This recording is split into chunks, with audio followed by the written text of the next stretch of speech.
this week's video, I'm going to talk a little bit about the transitional stage of naps between the age of 12 and 18 months of age.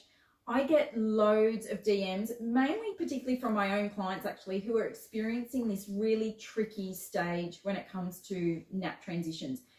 Because what you'll probably find yourself in anywhere between that 12 and 18 month mark, your baby or toddler at that point is going to start transitioning from 2 naps to 1. And it doesn't just happen overnight. It's a very progressive stage. So there'll be sometimes, normally speaking, they will be ready to transition between 14 to 15 months. That's kind of the average.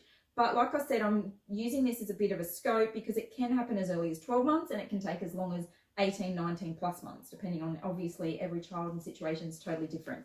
So what you may start to experience from 12 months plus is bedtime battles when it comes to nap time. So they may fight you, actually they may not fight you for the first nap. That's quite normally the way it works. They quite easily go down for the first nap. But then when it comes to their second nap, it's like banging your head up against a brick wall. They resist it, they fight it, they battle it, and they don't end up having it. So what we've got to try and do here, we've got to find that balance and that fine line. Normally speaking, I suggest offer a power nap in the morning. So I'm talking a really brisk nap, especially if this is what you're experiencing. So they're ready for bed usually anywhere between 9 a.m. and 10 a.m. because they're knackered. They wake up, they're busy, they're active. They've probably still got some melatonin in their system. That's why they get tired earlier towards the day. And that nap tends to be quite easy. You pop them down and they go to sleep. Now, the problem here is you don't want them to nap for too long because that is going to damage your chances of a second nap, a successful second nap. If they sleep for too long in the morning, you're doomed for the afternoon. So my suggestion here is to cap that first nap anywhere between 20 minutes and 45 minutes, depending on the age of your child, the current challenges you're experiencing, but that gives you a bit of a guide. And then once they've woken up, you could follow through with morning tea, lunch, lots of activity playtime. That's really important. Make sure they are busy, super busy, because they're going to go down for their second nap and you don't want resistance. And the only way to avoid resistance is to, because they've already had this power nap, is to ensure they're really busy and active and stimulant in that wake window. So obviously once they've done that, then they go down for their second nap. And this is where you just hope that they get that second nap. Look, after, if they've spent a bit of time in there protesting and it comes to 30, 40 minutes later and they're still protesting and you feel, and you can tell they're not going to go to sleep, they're just fighting and fighting and fighting, then get them up and take them and do whatever you got to do to try and get that nap. They're too young to avoid that nap. They've only had a 30, 40 minute nap in the morning. They are way too young to just trump on through till dinner time or bedtime. It's going to be a disaster. So you need to get that nap and get it any way you can. If that means going in the room and patting the mattress, do it. Patting their bum, patting their back, do it. But take that all again with a pinch of salt because you don't want them to continue thinking they can get that every day. What's better is if they use their own skills, but you use motion to your advantage. So either car or pram. You know, on days where it's raining and miserable and you can't get out or you can't be bothered to get changed and go in the car, I've always advised my clients to get the pram inside and push it around the house, if that's what you got to do. And a client of mine just yesterday did that and sent me a photo of success after, 20, 30 minutes of crying in the cot, successfully got them out and pushed them in the pram, in the house, down the hallway, and got them to sleep that way. And that is, some cases, what you got to do. It's not a long-term thing. It's not going to be something that you do indefinitely. This is just to get you over this little blimp stage, which happens. It will be up and down for a couple of months until they make that proper transition where they're older and they're just capable of having longer wake windows and they've just got more stamina. So that's one option. Another option is if, for whatever reason, if they've smashed out a 1.5, 2 hour nap first thing in the morning, like at 9:30, 10 a.m, you've forgotten or whatever's happened. They've done this big nap in the morning and then come 3, 4 in the afternoon. They're certainly not going to nap at that time. It's one, it's too late to put them to bed, but two, they're just going to be really irritable and cranky and miserable and needy and clingy, and they're not going to eat dinner, and it's just going to be, again, a disaster.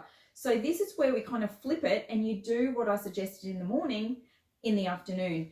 But in the afternoon, you're less likely to get that type of power nap or kip in the cot. So again, use motion to your advantage. Go for a walk in the pram if you've got the opportunity, drive in the car. Depending on the situation, you could put them in the carrier if they're not too heavy. That's, personal choice there. But this is where, again, you'd aim for a kip. So it's purely just a real power nap in the afternoon. It could even be from when you pick them up from daycare. They might have had even a crap nap at daycare, and they're just so exhausted they need to go to sleep, but you don't want them to sleep for long.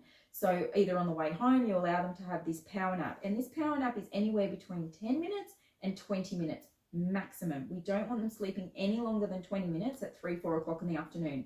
It will backfire. So we don't want that. You just want them to have this little kip in the afternoon to just get them through. Wake them up. They're probably going to be quite cranky if you wake them up.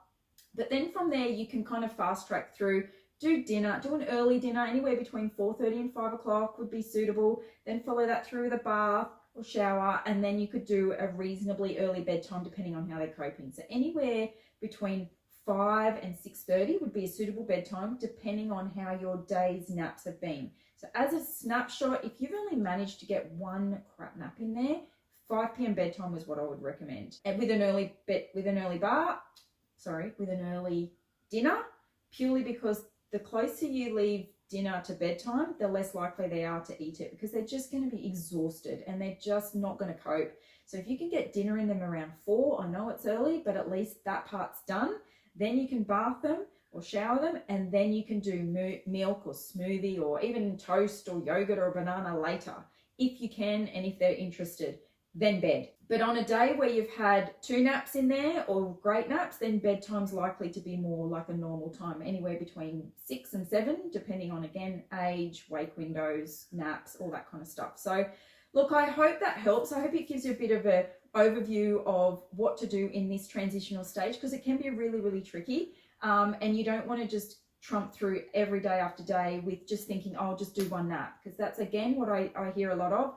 One nap's so much easier, and it is. One nap is so much easier. But what usually happens at that point, especially if they're on the earlier age scale, they accrue this sleep debt. And what happens with sleep debt is you can experience frequent night wakings and early rising as a result of just having this sleep debt from just having one nap a day when they're just not developmentally ready for that. So what you might find is once or twice a week, sometimes 3 times a week, they're fine on one nap a day. That works. That's perfect. One nap a day with an early bedtime. But then the other naps or the other days, you need to compensate with a power nap, whether it's early in the morning or in the afternoon, with a bigger nap somewhere in the middle. So it just depends on your situation, your lifestyle, your child's personality, all of that, what time they wake up in the morning, as to how you manage that through the day. But that would be my advice until they're, like I said, old enough and got enough stamina to completely transition from 2 naps to 1.